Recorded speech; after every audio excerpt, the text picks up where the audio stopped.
tick is the vector for transmission. So the tick takes the bacteria from one animal and gives it to another animal. So the tick in of itself isn't really the bug. It's that the tick actually is the reservoir for the bacteria. Now, anti-gravitational, ticks are anti-gravitational. When I used to do my tick checks, I used to look down my ankles and maybe up to my knees thinking ticks are little and, you know, how far can they get? Well, they can get really far really fast. And they'll crawl up your body as far as they can get until they get stuck. So they'll get stuck in your waistband or maybe under your armpit, behind your ear. They'll go all the way to the top of your head if they can. They're so small, you're not going to feel them biting you. It's not like a mosquito bite even, where you feel something and you go for a swat. They're very small, usually when we're at risk. Now, feeding occurs over 3 days, so the tick would be on you if it got to you and really got its mouth parts into you. It could stay as long as 3 days and then fall off. Transmission of BB would occur depending on who you talk to. Some people say it's as few as 12 hours for transmission. An IDSA doctor, the doctors that are following those very strict guidelines, would say it takes at least 36 hours. So you can have a tick on you for a day and a half before transmission can even begin to occur. And then we consider areas endemic or hyperendemic if 50% of the ticks culture positive for the bug. Can you imagine being the person that has to like collect the bugs? Well, I think my job stinks. I don't know, that's pretty bad. Anyway, so just to give you an idea of what we're talking about in terms of size, right here, this is a nymph, this is an adult, wait a minute, no, this is a larvae, sorry, this is a nymph, this is no, I was right to begin with, sorry. This is a nymph. So this is the size of a poppy seed. And this is the size that the tick is right now, this time of year when we're most at risk. And then this is an adult male, and this is an adult female. See, the female is a little bit larger because she carries 2,500 eggs on her, which she's gonna lay later on in the season. And this is an engorged tick. This will give you another idea of how small we're talking about. A nymph, this is a dime. So this is the size of the tick when it's a nymph, and that's when we're most at risk. So who's at risk? I took this picture. I was over Memorial Day weekend up on Cranes Beach. It's a wonderful place, but for years I've been scared of it because they have these signs everywhere. So are you at risk if you live near the beach? Well, yeah, if you're walking in tall grass, but really, we're all at risk. Any kind of wooded area, any area that's cool and damp. Ticks love to hide in wood piles, stone walls. Think under bushes, damp, so that they don't dry out. All right, now if we're talking about distribution in in the country, look at here. And you asked about New Hampshire, you know, and this is actually a graph from, I think, this is from 2005. Okay, so right here, we're in the belly of the beast, and they're having a real problem this year in Maryland and Virginia with Lyme disease. So it's going further south and further north. The Great Lakes area have always been, as I said, Wisconsin is sort of where the story started here in the States, but this area here has always been a hot spot. And then you get a little bit out in California, out in Oregon. You don't get too much out in this part of the country.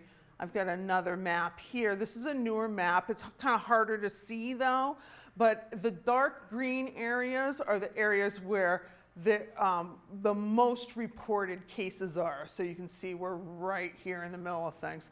And then this part of the country here has relatively few cases.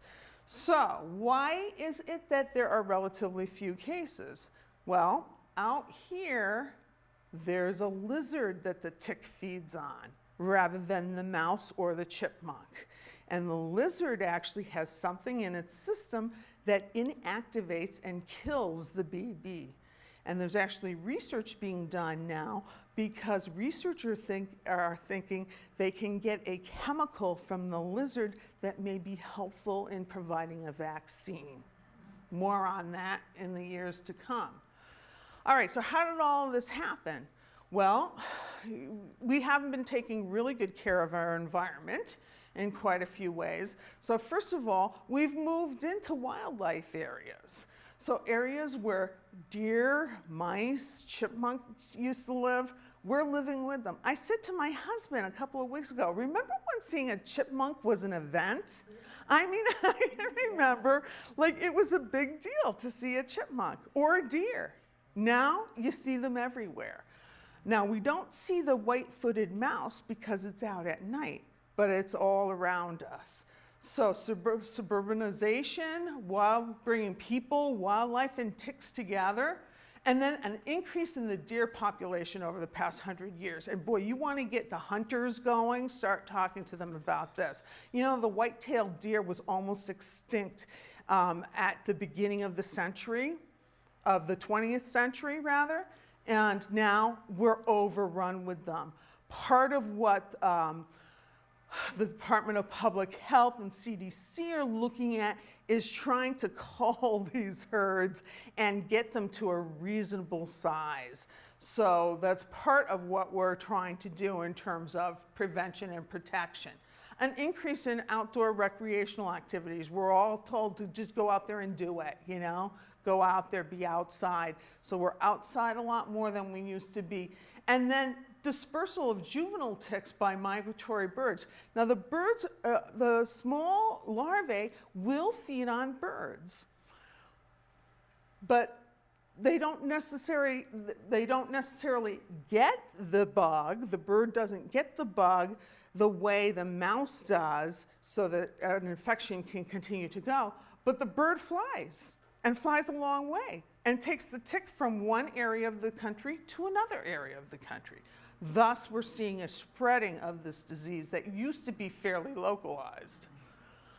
So tick habitat, I was talking to you a little bit about those stone walls, under leaves, in tall grasses, bushes, wooded areas. On cut or raked lawns, relatively few ticks survive. So that's good news for all of us that take good care of our property. But we have to remember we have a wooded area out behind our house. And we have to think about who's coming and going. We had a cat that went in and out of the house, and John loved to have the cat like sleep in our bed. And I used to say, no cat in the bed, because that cat was outside. And the cat may bring a tick inside. And you know, cats have something in their skin that the ticks would prefer not to bite a cat, but they do. But if you pick that cat up and it has a tick on him, that cat will jump from the cat, that tick will jump from the cat to you in a minute. And before you know it, you're in big trouble. So we have to think about where like little animals are living and where ticks might be dormant. During their dormant seasons, they're going to be in those dark, wet places so that they survive until the next stage. I'll be talking to you about the tick life cycle in a minute. Well, here we go. So we see there are eggs that are hatched in the spring, okay, to larvae. So around this time of year, there's larvae around, but they don't feed on large animals like us or our dogs or deer. They only feed on small animals. Now, the larvae don't have BB in them. They don't start infected. They have to get the infection from someone, because remember, they're the vector. They take it from one animal to the next. So the larvae would feed on either the bird or maybe it's the white-footed mouse. The white-footed mouse is a major culprit in this area. I'm hearing more about chipmunks now, but really the white-footed mouse is the major carrier. The mouse doesn't get sick, but has the bacteria in them. All right, so we have the larvae, okay? And then we go from summer into fall. It's dormant. It becomes a nymph, but it's dormant all winter long. So that nymph could be hiding out in your wood pile. Think about it, around the holidays, you're bringing in wood from the wood pile. It was cold outside and now you're bringing it inside.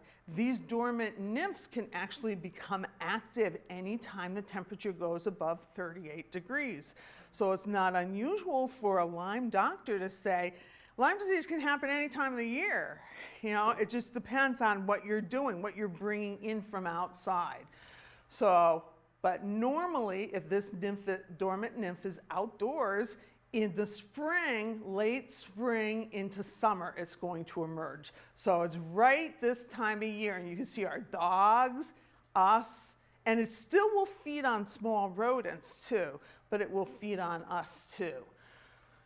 Then it feeds, drops off, is in the environment, out there somewhere, under the wood pile, under the pile of leaves, etc., and then they become adults in the fall. Now we're in far less risk in the fall. And think about, why would we be at less risk then? It's cold, right? We're not outside. We're wearing long pants, all right? So we're covered up with them that much. Although you can get ill in the fall, you can have transmission occur. It's not as common, maybe 10% of the reported Lyme cases happen in the fall and winter. But hunters are especially at risk because they're with the deer, they're in that environment. The adult tick would more on a deer than us. They are picky. And not only do they feed on the deer, but they'll hang out on the deer for a while, the female will, while it's laying its eggs. So these deer move around too. They don't stay in one place. So the tick takes a ride on the deer. Right? The deer carries BB, but again, doesn't get sick from it. And then the cycle repeats itself in the spring when the adults lay the eggs. So tick feeding, I just told you, usually the nymph, the larvae would just feed on a very small animal like a bird or white-footed mouse, and then the nymphs would feed on adults. Nymphs and adults would feed on humans, but mainly the adults would feed on the white-tailed deer. So there's a picture of the mouse, and I won't go into my whole mouse story, but I'll tell you, I hate mice. I've hated them for years. I have a real good reason to hate them, but I especially hate them now. So I'm glad I don't see them because they're out. You know what? They're out at night. You can hear them. All right, so what I want to tell you, if you can take nothing else away from my talk tonight, when you look out your window, if you see deer, you better be careful. Because if you see deer in your yard, if deer are passing through, you probably have some deer ticks in your yard too. So just be careful. This is a picture of a spirochete, which is the type of bacteria that the bug is. These are electron microscopic pictures of it. And a spirochete is spiral shaped, and what happens is it gets into your bloodstream and doesn't stay there very long, and then bores away. Think about a corkscrew, bores into its preferred tissue. So there are several different organs that the bug would like to go after. Your skin is probably the first one. So Lyme borreliosis is the big medical term. You know, when I started nursing school, the first or second day of nursing school, we had this whole class on medical jargon. And medical jargon is designed so that we can talk and you don't know what we're talking